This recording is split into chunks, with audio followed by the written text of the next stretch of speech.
Jewellery খাতের turnover কর সংস্কার প্রস্তাব ও আইনি বিশ্লেষণ সংক্রান্ত এই ভিডিওতে আপনাদের স্বাগতম। এই বিশেষ খাতভিত্তিক প্রতিবেদনে রাজস্ব জাল সম্প্রসারণে বাজুস এনবিআর সংলাপ এবং আইনি দৃষ্টিকোণ বিশ্লেষণ করা হয়েছে। প্রথম সেকশনে আমরা স্বর্ণ ব্যবসার বর্তমান রাজস্ব চিত্র ও জটিলতা আলোচনা করব। স্বর্ণ খাতের অর্থনৈতিক গুরুত্ব, বিদ্যমান নীতিমালার অসামঞ্জস্য এবং রাজস্ব আহরণের অন্তরায়সমূহ তুলে ধরা হবে। স্বর্ণ খাতে রাজস্ব আহরণের প্রধান অন্তরায়গুলোর মধ্যে রয়েছে ব্যাপক অপ্রদর্শিত লেনদেন, পেশা গোপনের প্রবণতা এবং ভ্যাট ও আয়কর আদায়ের সীমাবদ্ধতা।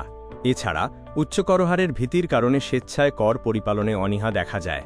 বাংলাদেশ জুয়েলার্স অ্যাসোসিয়েশন বা বাজুস এর মূল দাবি হল বিদ্যমান 1% টার্নওভার কর হ্রাস করে 0.5% করা।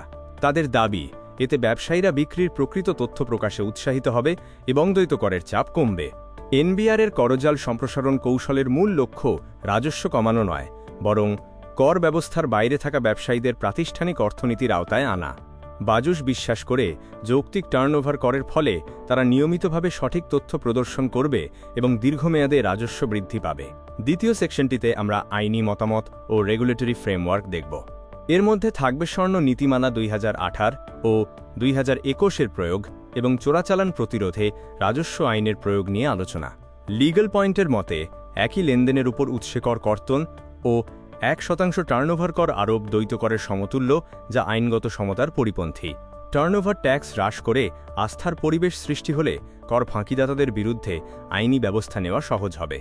স্বর্ণ খাতের নিয়মতান্ত্রিক উত্তরণের পথে 2028 সালে স্বর্ণ নীতিমালা অনুমোদন এবং 2021 সালে এতে সংশোধনী আনা হয়েছিল। 2021 সালে টার্নওভার কর সংস্কার নিয়ে ঐতিহাসিক আলোচনা শুরু হয়েছে, যার ভবিষ্যৎ লক্ষ্য হল সম্পূর্ণ ডিজিটালাইজেশন। এই ছকটিতে বিদ্যমান ও প্রস্তাবিত করা কাঠামোর মধ্যে তুলনা করা হয়েছে। টার্নওভার ট্যাক্স কমানোর ফলে ক্ষুদ্র ব্যবসায়ীরা কর প্রদানে উৎসাহিত হবে। টিডিএস সমন্বয় হলে দ্বৈত করের বোঝা হ্রাস পাবে।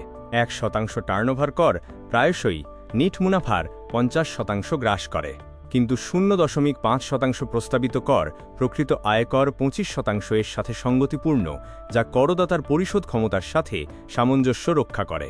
টার্নওভার কর হ্রাস করা হলে বাজুসের 40,000 এরও বেশি নিবন্ধিত সদস্য তাদের প্রকৃত বিক্রয় দেখাতে উৎসাহিত হবে।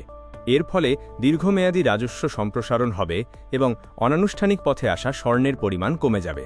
আমাদের স্বর্ণ খাতকে রাজস্ব বান্ধব ও আন্তর্জাতিক মানের করে গড়ে তোলার এই ভিডিও দেখার জন্য ধন্যবাদ।